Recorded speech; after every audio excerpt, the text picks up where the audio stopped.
So this week on the Any Given Monday podcast, we have an ultra mountain runner who has represented Ireland twice in the European trail competitions, was the 2016 winner of the Donadea 50k, and three-time winner of the Art O'Neill Challenge. She is an aerial yoga teacher who also runs yoga retreats in the Wicklow Mountains. Suzanne Kenny, welcome to this week's episode of the Any Given Monday podcast. How are you getting on?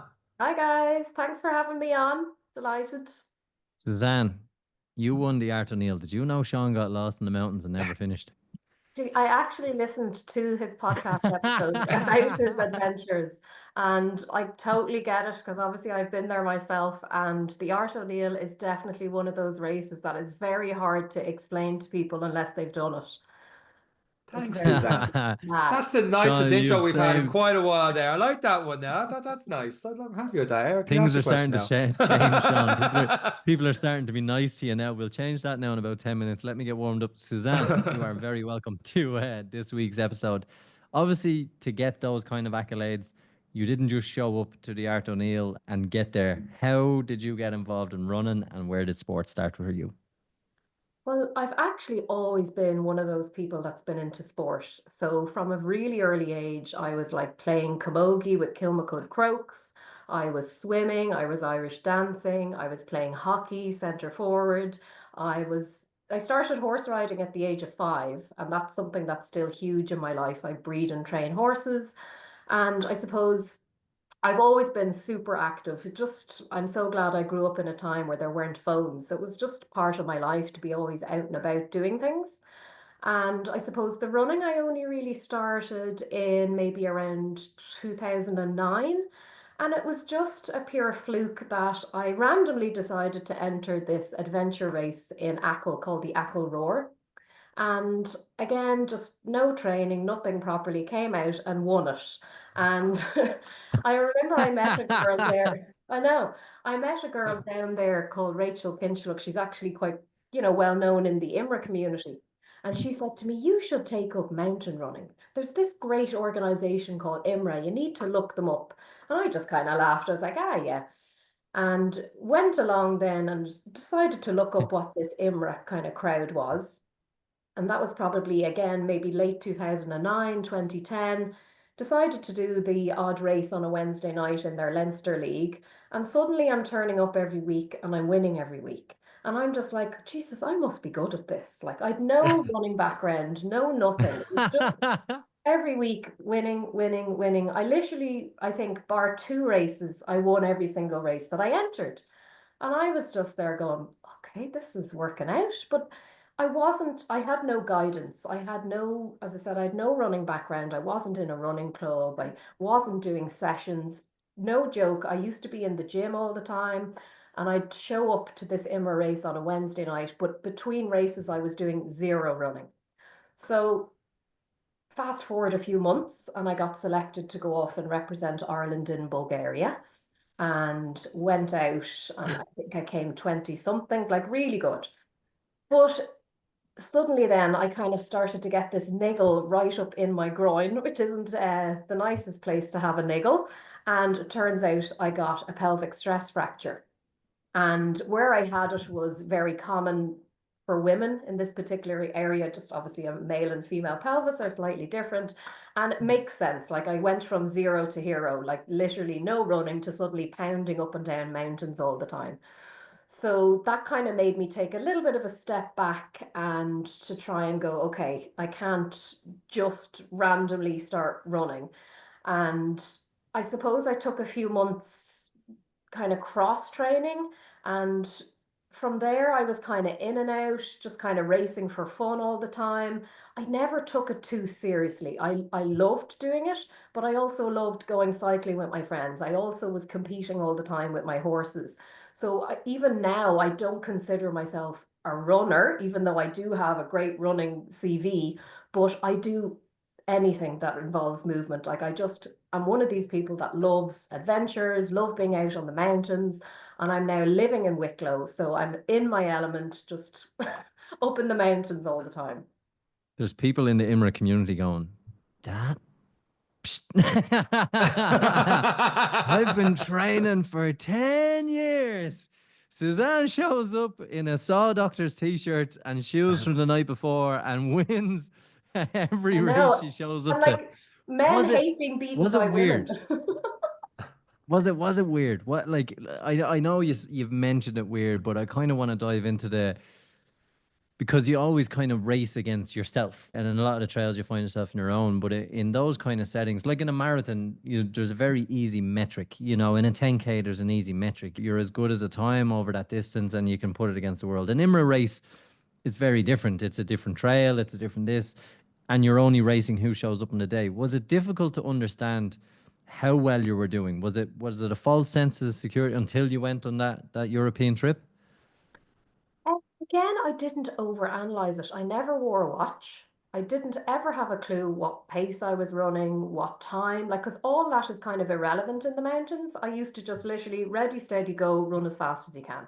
Like, that was it. And I got away with it. I was young. I'm in my 40s now. I was probably late 20s, early 30s when I was doing that. And yeah, I just didn't overcomplicate it. Just literally went out there, and I knew I was good at climbing, like uphill. I used to be just always really good at that. Like when people were walking, I would just trot by, like, hello, and they'd be like, for fuck's sake. Throwing rocks at you. Yeah, because I'm quite short. I'm only 5'1 3/4. So this little child-like person would just go running past. And I knew like it used to kind of be amusing for some of the men. They used to get a little bit annoyed sometimes being beaten by a woman, but anyway, it was fine. That's where the term getting chicked came from. Just getting like passed out by a woman. It was used to be fondly known as getting chicked. I was good at that. I've never heard that phrase before. And I don't think myself and Erica went, yeah, went winning and then winning and then winning. It's definitely a phrase none of us, myself and Erica, have not said before. So you were doing this then side by side with the yoga and everything else. And then did you ever feel like just one over the other, or was just trying to get as much different things? You talk about horse riding there, the running, the ultra mountains. Like, did you ever have different goals in running to go further when you got a taste of representing Ireland Europeans? Was like, so we have some people in the podcast talking about doing sky running, or there's what's the UTMB kind of running, stuff like that. Did that ever come into mind for you? I think because I've always been self-employed since I became a yoga teacher, I'm teaching now 20 years. So from 2004 onwards, I still had to concentrate on my career. I opened a yoga studio in 2011. So this was all kind of happening in the background. And I knew like that I wasn't going to be a professional athlete, and it's not something that I was going to try and pursue. Like running wasn't going to be ever my full focus. It was just always going to be something on the side. And for me, my business was something that I was really, really passionate about. And my horses will always come above any races or running or anything like that. Do you get involved in any of the, I suppose you like being in the outdoors, you like being in the countryside, any of the orienteering events? You say you compete with horses. In what level do you compete with the horse? To be honest, because I breed my own horses, like I have them from babies right up to when my oldest is 22 now.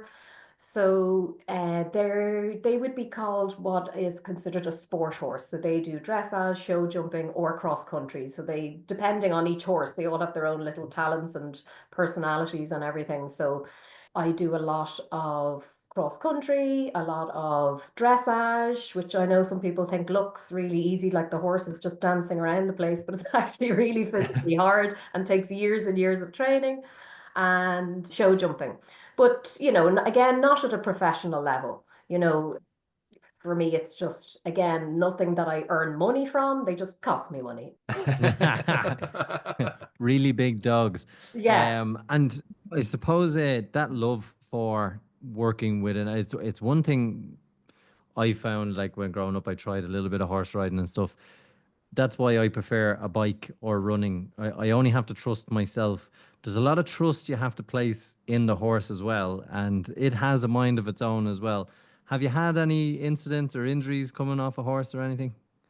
Yeah. Yeah. Unfortunately, like it's kind of part of it. And I suppose anyone who's into horses, we have this weird kind of thing where if we get really badly injured, we'll always blame ourselves and we'll never blame the It's horse. It's like, never the oh, I horse's shouldn't have fault. gone Yeah, down. yeah, I shouldn't have gone past that tree. It was a windy day, and we'll try and justify it as to why the horse yeah. booked us off. But I fractured my leg, maybe about early 2000s again. So I've got 2 screws in my tibia from a horse. Actually, Art O'Neill, one of the years I ran it with the fractured finger from a horse. Yeah, I'm always getting little, like even a horse standing on your foot, agony. You could have a big Mm. bruised foot for a few weeks. So yeah, and even the hours I spend every day mucking out horses, it's all very, very physical.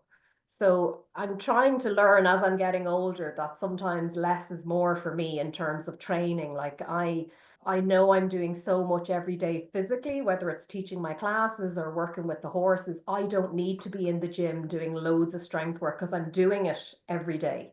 Mm. And I try to explain that to people like that, you can work in all your strength stuff into your life as well in ways that you enjoy. It doesn't always have to be, something that you dread or don't enjoy doing. It was kind of a louder question. Knowing people who work with horses all their lives, they've had injuries and many injuries. But what I find, people who work with horses forget about injuries. They're the best people for injury recovery I have ever met in my life. It's like, oh yeah, actually I did break my leg 5 times and Yeah. I forgot about that, but then I went to one Art O'Neill, so it's okay. Like that, it How do genuinely you is. manage? It's like we've got this weird kind of hardiness about us that we're just used to getting trampled, getting bitten, getting kicked. Like it's just part of it. And outside all the time, like in horrific weather, but you get up there, you get out and you do it. Like it's, as I said, it's a weird disease that us horse people have. Wish I had a horse would have toughened me Obviously, up when I was younger. Yeah. Suzanne, obviously Imra was a good love. You live in Wicklow now. You're drawn to that kind of outdoor lifestyle. What brought you to the Art O'Neill? So I started running with other kind of people into mountain running maybe around 2015. And it was a little group run by a guy called Don Hannon, and he called the little group Trailheads. And we used to meet up in Roundwood on a Tuesday and a Thursday and just kind of go randomly running wherever we were going that day. And I had said to Don, I'd never done an ultra marathon before. And I remember saying to Don, I'd love to do the Morris Mullins 50K. And I'd only ever ran a race, maybe up to half marathon. And he looked at me and goes, not only are you going to do that race, but you're going to win it. And I just laughed and I was like, yeah, no, I don't even want to. I just want to do an ultra. I've never done an ultra before. So as part of kind of the plan he put me on, he said, you're going to do the Art O'Neill. And I didn't want to do the Art O'Neill. It sounded like absolute hell. Like there's been horrendous training sessions where I turned up and he just look at me and I wouldn't be dressed appropriately or anything. And he'd look at me and go, what part of he died are you not getting, Suzanne? And I would just be like, I don't want to do this stupid race. Like I genuinely didn't want to do it. And then eventually he convinced me to do it. And we were all out recceing all the time. And this was the first time I did Art O'Neill was 2015. And it was before you were tracked. Like even you'd have a GPS, but back then they weren't very good. So you had to be out constantly on the route, training, training, training. And it was I actually preferred it when it was like this because you didn't know where anybody was. Like you'd be in the race and you'd be coming into checkpoint one and there's people coming out at all angles, like you bump into somebody like in a forest and everybody's lost and it was just chaos. It was brilliant. Absolute chaos. And you wouldn't know where anybody was, like nobody was being tracked. So you couldn't see who was where. You were just timed from like checkpoint one to checkpoint two, and you had to beep in with the little thing on your wrist. And yeah, I suppose I did it then that year and I did well. I won it that year. And then I decided, right, I'm going to go back and do it the following year, but I'm going to try and do a much better time. And of course, 2016, really bad snow. Now, That's right. Yeah. yeah, so 2016, like I knew I kind of wanted to try and set a new female course record, and I was really fit at the time, and I knew I'd do a really good time on the road. But then I'd been out a few days before the race, and I knew that the snow meant it wasn't on for me that year, that the snow was Mm. just too bad. But I still had a great race, and there was always kind of part niggling in the background, and you'll know this if you've done the Art O'Neill. If it doesn't go well, which a lot of the time something happens, and you're like, oh, I have to go again. I knew I'd be like on my deathbed, just going one more time for the Art O'Neill. I know I can do it better. So then again, a few years went past, and I entered Art O'Neill again the year where it was like a staggered start. And that was the year I had the Okay. fractured finger, and I had COVID like a couple of weeks before the race, and I just had the worst race in the world. I ended up walking all like most of it. I came third, so I was like, I can't leave it on that note. I'm going to have to go back and do it again. I had to go back last January and do it again. And now it's like, right, I'm done. I'm never doing the Art O'Neill again. I'm leaving it on a good note. So yeah, definitely not doing it again. Sean was there as comic relief to make you feel like it was 2015 again and people didn't have GPSs. It was so much better. It was so much better then. That's the Sean way. strongly disagrees. Well, that's the way I wanted to do it, but I didn't do the whole recce part and stuff beforehand. And I could just see your times here, 6:45 and stuff like that. I'm like, yeah, no, I was still lost in the mountains that time before getting the second checkpoint. So I could relate to you wanting to go back and do it better, but my doing better is trying to finish as opposed to you're doing better in your times. But absolutely phenomenal stuff. And around this time, you also did the Donadea 50K. Yeah, and I'll actually, this is how annoying I am. I know for people listening to, they'll be like, what the hell? This is so unfair. So I did the Art O'Neill in 2016, and I did something to my shin. And when I came over the finish line, I was in agony with my shin. But you know, when you're in race mode, you'll just keep running, even when your leg is hanging off. Mm. So I got over the finish line and straight away was really badly limping. I was like, oh, I can't even like put weight on my legs. So I was on crutches for a few weeks. And again, Don Hannon made me enter Donadea. He's like, you're entering Donadea. I was like, I don't want to do Donadea. I've never done anything. I don't want to do splits or anything like that. And again, he made me do the race. Straight off the crutches, in I go, and I win it. But I was just super fit from being in the mountains. I don't do any kind of road running or any running on the flat or anything. And to be honest, I think what helped was those few weeks of doing nothing, just resting. Rest.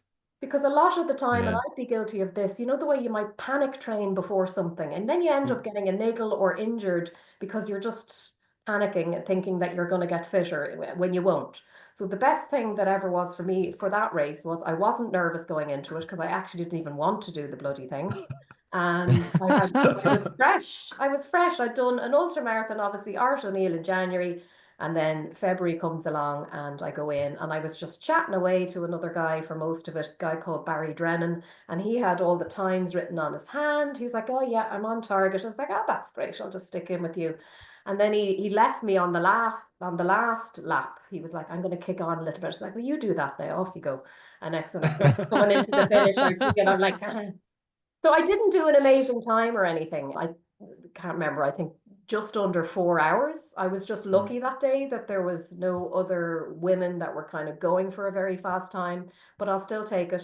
You can only race whoever's in front of you. So a win is a win. You won that year. But we have to ask, I suppose, how did the training plan turn out then towards the Morris Mullins 50K? Oh yeah, no, I won that as well. Oh yeah. As you Casually do. throw that in, Suzanne. We could not I be know. friends. We definitely could not be friends. After this podcast, we're never speaking again. I know, but like to be honest, I think what I've learned, I suppose, from my experience of running in the mountains is you have to just get out and run in the mountains. Like there's no point doing all these track sessions and everything. I'm sure they do help, but for me, I just had to be out on the course running. So up and down the same hills, going out on the course, like no treadmill is going to prepare you for climbing up that horrible bit up to Arts Cross. Like you have to just be out there doing it all the time. And like again, I'm just going to take Art O'Neill as an example. It's hard to train for because logistically it's kind of awkward to get to CP1 and CP2, and like obviously the finish is down in Glenmalure.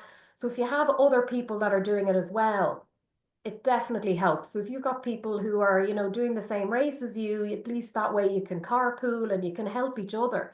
And then it becomes a totally different experience because you're like a team entering it. You're doing it together. And the memories even of all the recce's, like they're such a brilliant time. Like it's really, really amazing to be doing that with others. Suzanne, without having focused on any metrics, obviously just showing up, winning, going home, mucking out, going to bed, waking up, winning again, and the story continuing. When you look at that in terms of, because there is that trade off or a conversation, which is better, hill running, mountain running, road running, with a obviously general eye on it, do you think if you did start to look at the likes of a marathon and splits and stuff, the mountain training would have given you such a better edge than those who've just been training on the roads? Absolutely, yeah. Yeah, like even running slowly uphill is incredible cardio.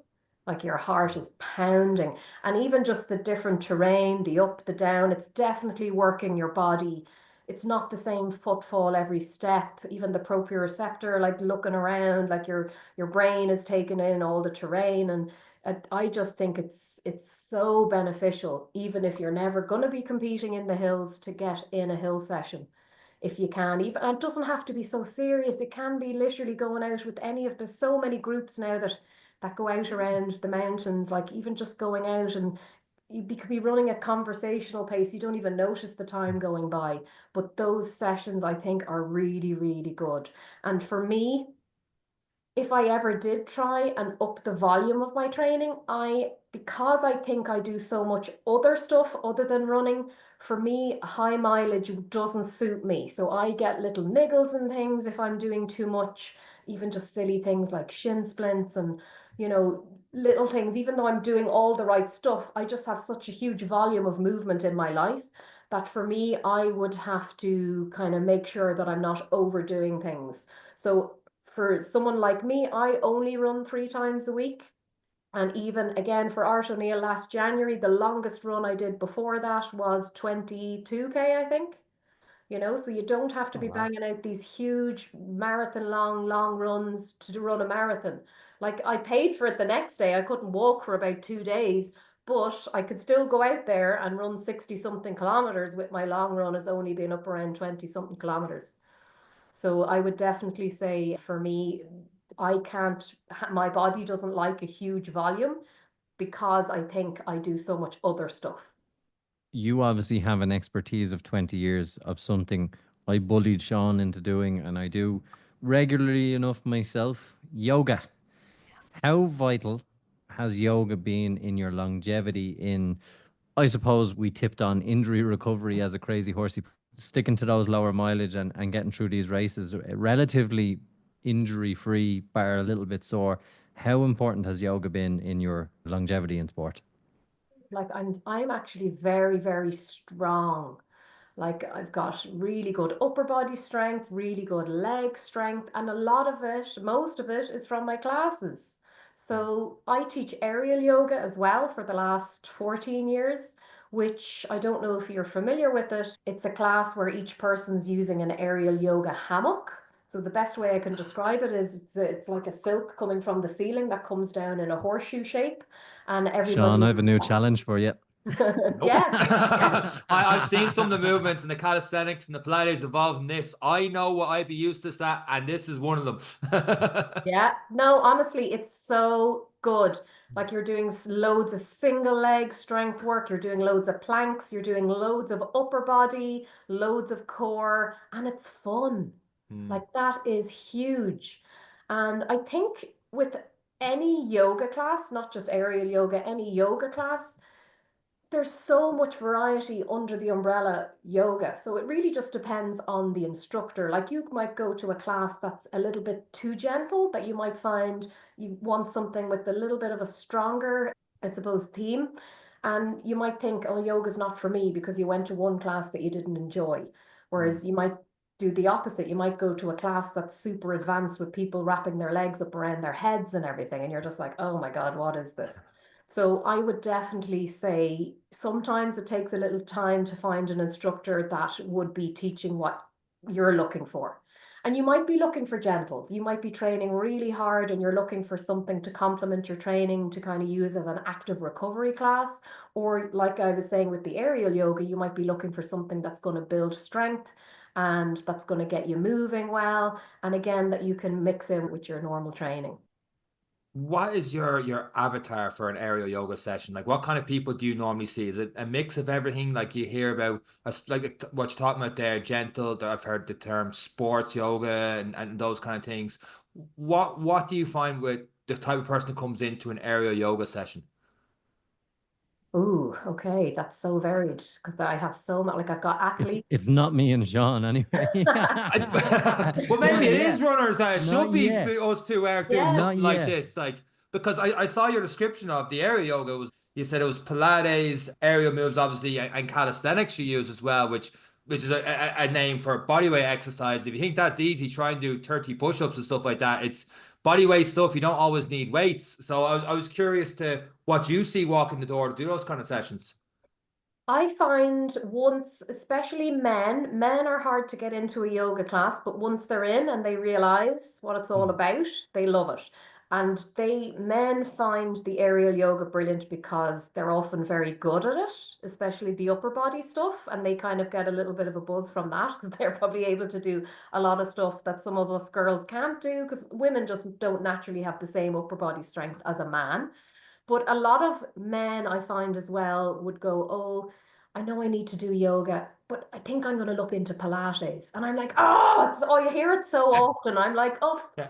Frank, you need to try again a different type of yoga. Like a lot of people think, and again, there is some classes that are very gentle, but some of it's not very gentle.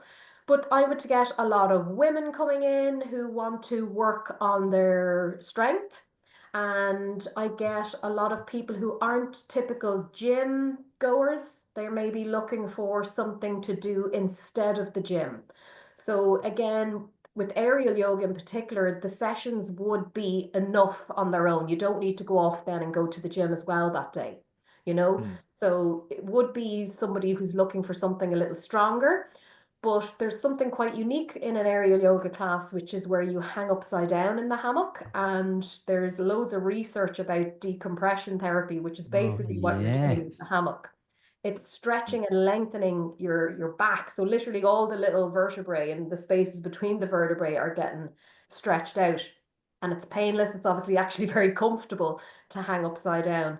And for anyone who's kind of maybe struggling with back pain, which a lot of people are, or even just stress or tension in their body, this can be a really nice way to relieve that. I've I'm not gonna tried. lie, about a few years ago, I was suffering with sciatica, and I was on holidays, but I found a playground. And you know when you used to put your legs over the bar and then Yeah, just dangle upside down? yeah, I exactly. actually, believe it or not, did that, and I was like, I nearly cried. It was like the first time in 2 weeks. I was like, oh, that feels so good. Yeah, yeah, that's exactly what it's like. Like people, when people arrive into the class, those that are coming for a while, like they literally pick their hammock and they go upside down. So the class hasn't even started. So I'd say it's a little bit scary if you wander in. You're like, what the hell? You walk into this Everyone's room like with bats. people all What's like going on? Spider-Man upside down. So I'm often there to people, don't worry, if you don't want to do this in your first class, it's okay. Like, because it is suitable for beginners. But if you just walked in the door, you'd be like, what is this? Yeah, I'd be a bit worried, all right. But I've seen on one or two of your Instagram videos, it just starts and you just start swinging across in the hammock. I'm like, that actually looks pretty cool. To start a good way to start into a session. I'd say it gets a Yeah. lot less relaxed as it goes on. But yeah, I've tried like hanging off like chin up bars with my feet. I just don't trust myself. So I've like used resistance bands and it's painful, like in around my hips, and I just keeps ripping the skin trying to hang upside down. And but something like a hammock sounds a lot more pleasant to be hanging upside down and just relieve the back pain. You talked there a second ago about, for I suppose mostly people listening to this as runners and they have that predicament of they go into to yoga or Pilates. Why is that, and why should someone find, for someone listening to find the right yoga instructor, let's say they're living on the opposite side of the country and nowhere near where you're training, what would you recommend to them, to what words are they looking for to get a yoga class out?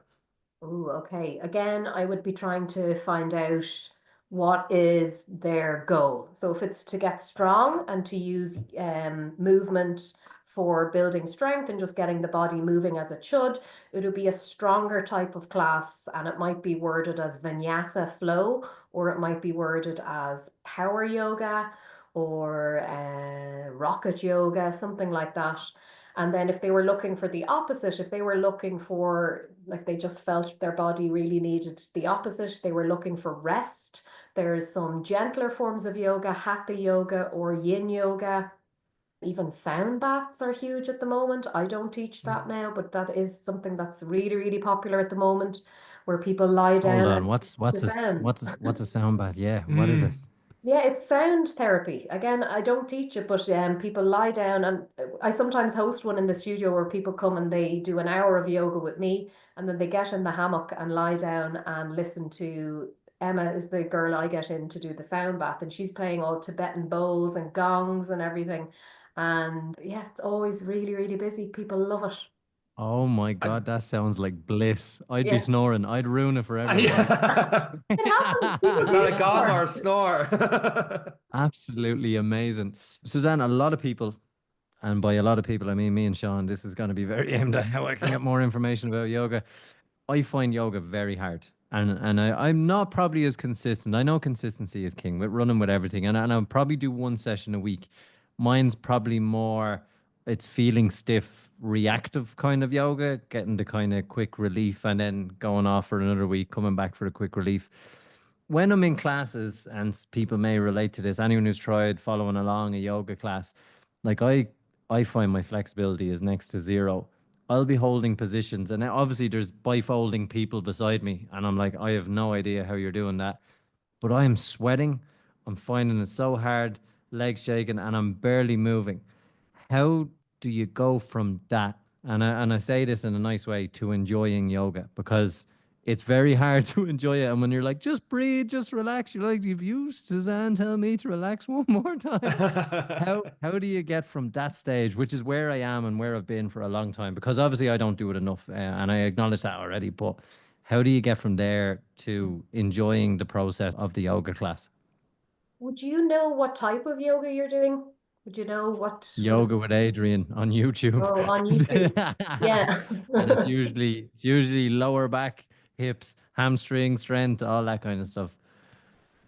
Yeah, again, like consistency, of course. Your body gets good at what it does. So if you're doing even one class a week, you will progress quite quickly, which is, encouraging. It's not like taking up a new instrument or a new skill where it takes ages to get good at it. People tell me all the time, even they see the benefits of one class a week. So just with human nature, like it is very hard to be disciplined. Like there's loads of free yoga on YouTube, there's loads of free yoga online. It's just human nature. People find it hard to be consistent, I find, with that.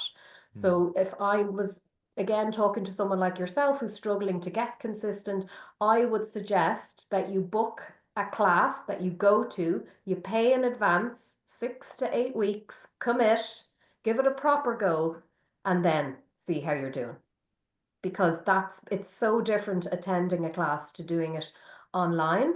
And yeah, I think it's just people sometimes don't appreciate stuff they get for free, and they need to kind of discipline, like, oh God, I've paid for this now, I'm going to show up Tuesday 7 o'clock and I'm going to do the class. Yeah, Eric, how many times will I give you a lend of a book or something like that? And not Yeah. only have you not read it, I've never gotten it back. So like that's What do the you kind of think's thing, I guess. holding? What do you think is Yeah. raised up my laptop so you can see me, Sean? But like even within the yoga, I suppose postures and things, like because I'm so into movement and I'm so into sports and even how the body should move and biomechanics and foot mechanics and everything, I add a lot of non-yoga stuff into my classes. Hmm. So it's because of what I enjoy that. So I don't even call my classes a lot of the time yoga. I would call it a power flow class. And I'm adding in loads of drills and loads of mobility exercises. And I tell them, I go, this isn't yoga, but we're doing it kind of in the flow of a yoga class. I'm just sneaking in those little bits to them to show them, that it's not always a matter of trying to get super flexible. I'm not really flexible, even though I'm a yoga teacher. I'm not able to do all those crazy moves that you see on the internet because I've no interest in being able to do some of those moves. If I wanted to do those moves and I kept working on them, I'm sure I would be able to do them, but I'm only personally interested in moves and postures and things that I can relate to everyday life, that will make me stronger, that will make me more mobile, and that will help me run up a mountain better or muck out a horse better or ride a horse better. I've no interest in being able to do all the crazy stuff. That makes They perfect do sense. say that movement is medicine, and I've heard it, and I've heard Sean say it to me a couple of times. I've heard other people say it, and guests talked about it as well. Mobility is kind of the phrase that's targeting me in Instagram. Obviously, they've followed my search of yoga with Adrian, and they're targeting me now every time I'm on. But mobility and strength work, particularly in and around hip movements, and for example, the natural human rest position is supposed to be in this low squat, but it's agonizing for me sitting in that low. My knees get sore, the hips get sore. Is this the kind of thing we're missing now for me in a job where I sit for 8 hours a day, or people who are sitting behind desks? We're not really moving, we're not mucking out horses. Is that when it starts to become really, really vital for Yeah. as we get older and into our 30s, into 40s? Yeah, absolutely. Like a lot of the time with those low squat positions, we think it's our hips, but it could even be your ankle mobility. You could have terrible ankle mobility that's stopping you from being able to go into that position. But like as you can imagine, like a lot of the time our lives we're sat a lot during the day, especially if we're work all day, and then we get out and we go for a run, we go to bed, then we get up the next day and we do it all over again. So we're never bringing our hips into the external, internal rotation. We're constantly just forward, back, forward, back, forward, back. We're like robots doing the same movements every day and not even showing the nervous system how to go into these different positions that our bodies are able to go into. And if you don't lose it, if you don't use it, you lose it. I nearly said that wrong. If you don't use it, you lose it. It's so true. Whereas if you've stopped moving certain part of your body, that movement isn't gone forever. If you just start doing it again, your body suddenly is able to get back into it. So a lot of the time, the movements are there. We just haven't been training them. So if you did that low squat every morning, but when you got out of bed, within a couple of days, you'd be much more comfortable in it. My ultimate Christmas place to be would be somewhere in a log cabin up the mountains with snow, with a couple of horses outside. I'm starting to watch Yellowstone now, so that's popping in my head. And and just quiet log fire, the works. That would I'd love. That sounds like your treat earlier this month or back in January of what you had. What does your yoga retreats entail apart from like the most scenic Christmas thing I've ever seen in Ireland? I know, I know. I'm very lucky where I am. I'm in Glencree, the Glencree Valley. So I'm not sure if you're familiar with that, but it's Um, maybe 12 minutes from the M50. So I feel like I live in the middle of nowhere, but I am actually so close to everything. So for me, it's like an opportunity to bring people up into the mountains. And a lot of people, obviously, if you're living in Dublin, it could be hard to get the time to come up into the mountains. I didn't grow up here. I'm only living here about a year and a half now. I was living in Swords for 17 years. And before that, I was living in Mount Marion.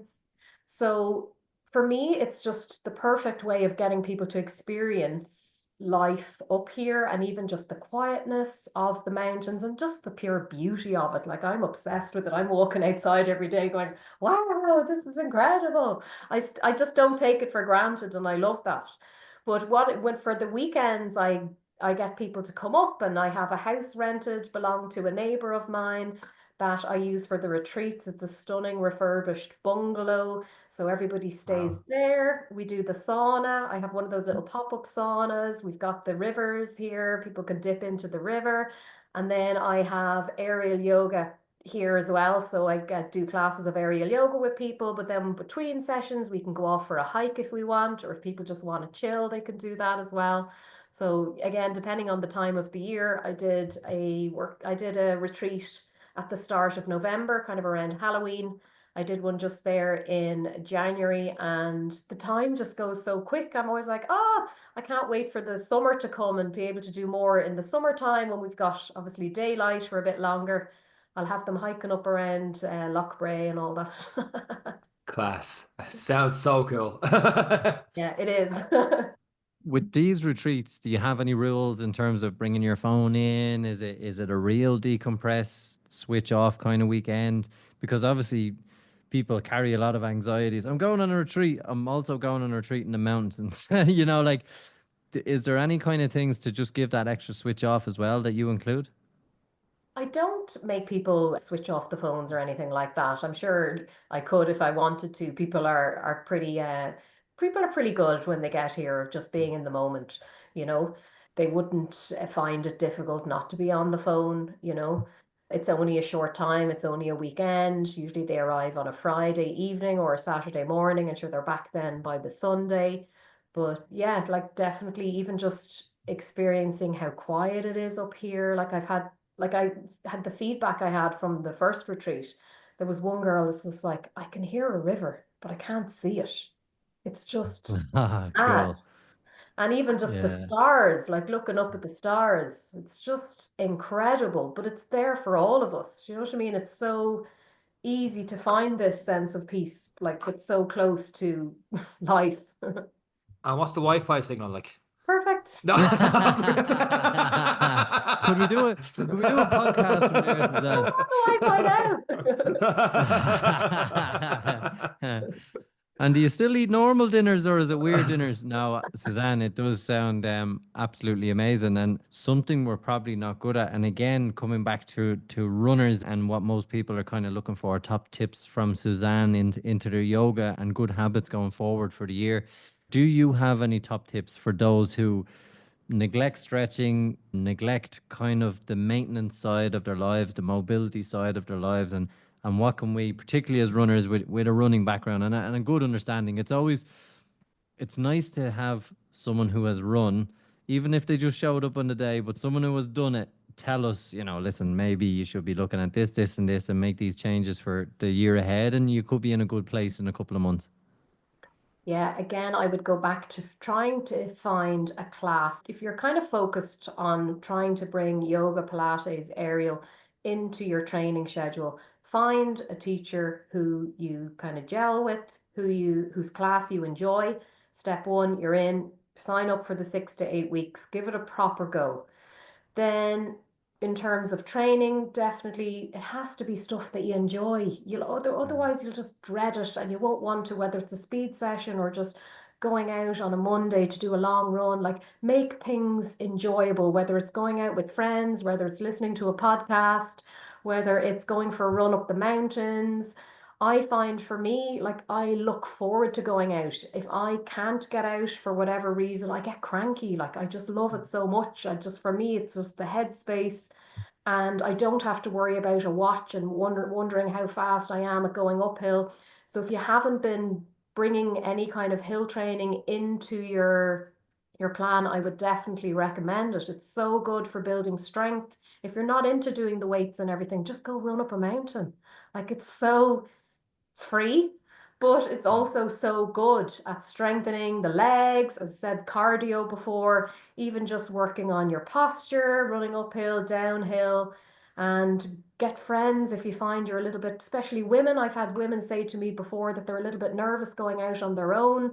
I find if you have others to go with, that can be really motivating. And yeah, just definitely have fun. Suzanne, what does a pre or post run look like for you in terms of do you do mobility or a flow of something, or do you just get that in your sessions and that's enough?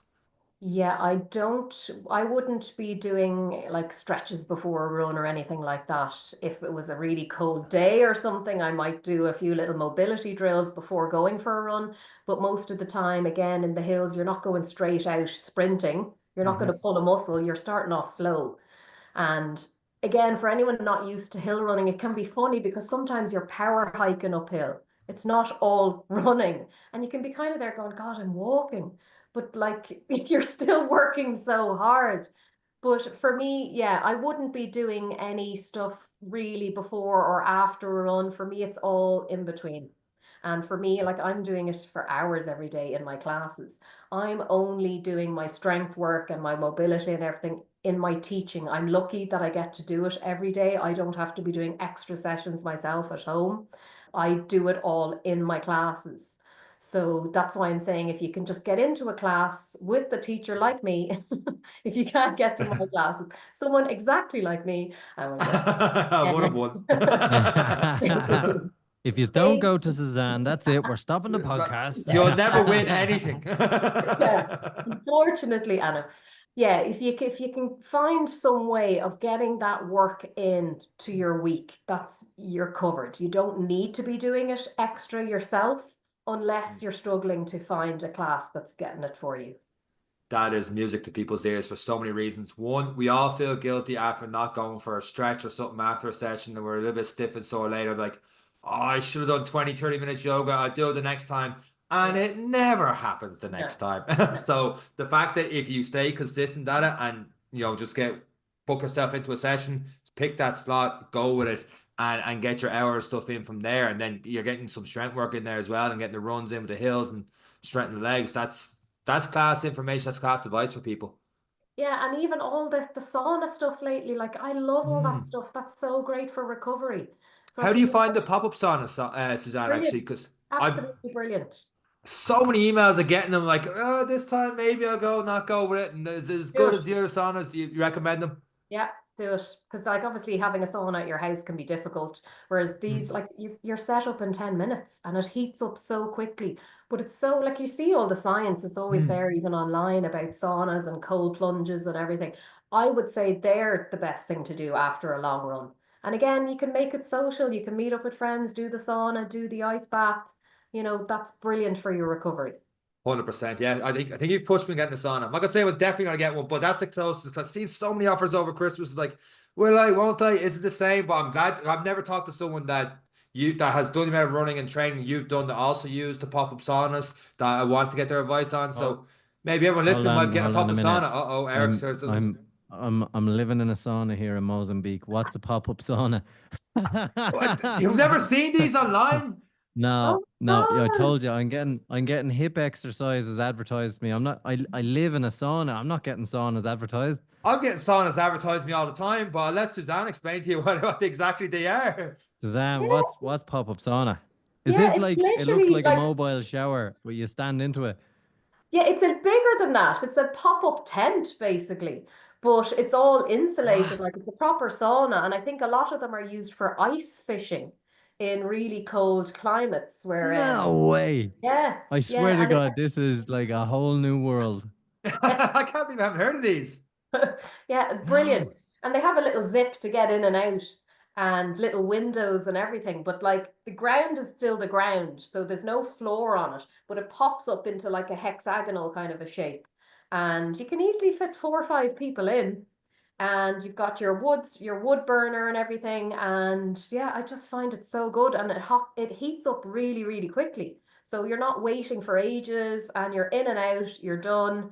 But like as you know, there's saunas everywhere now. So even if you don't have the opportunity to buy a pop-up sauna, like there's loads around the sea, there's loads around Dublin. Just go in, do it. Even try and get that into your week. One sauna a week with Yeah, your yoga.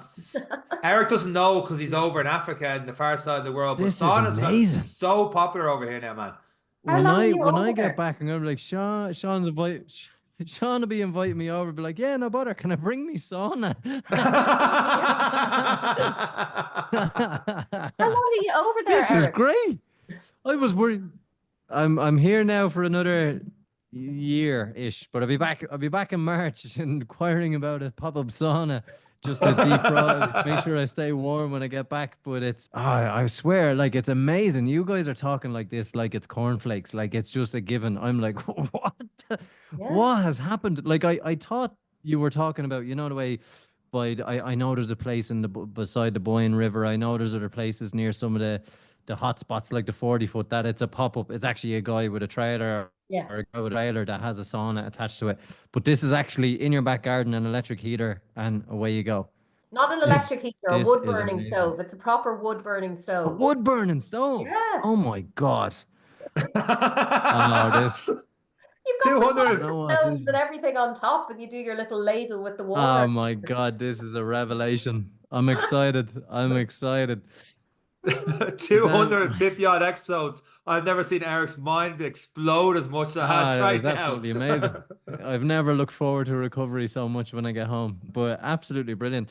Suzanne, we have covered a lot. We've taken up a lot of your time. I suppose, have you any last tips? And I know it is again, and find the class, and we're hitting that. How can people get in touch with you? How can people try aerial yoga? Even just give it a go and see if it's for them. Well, I teach mainly in Swords in North County Dublin, and I often do weekend workshops. So if you can't make midweek, if you're living south side or you're living just outside Dublin, you can come at a weekend. I often do these little pop-up workshops. And then obviously I'm here in Wicklow now. I do the odd workshop here, and obviously I've got my yoga retreats here. So even online, I teach online on a Tuesday. That would be a non-aerial yoga class. And that would again be, I'll give it a little plug now, it's only a 45-minute class, but I do lots of that body weight strength work in that class. So it's like a yoga strength hybrid class. So no excuses. You could be anywhere in the world and log All in. Yeah, right. Eric. So you need more. Sorry, signal's bad and now can't hear you. English me no good. And with that, Suzanne, we will get all the details for all of your classes, including the online Zoom classes, and we'll have them in the show notes and attached to the post on Instagram. And we will link in for those who are looking for more information and resources on Suzanne. It'll all be attached to the episode. Suzanne, it has been amazing to have you on.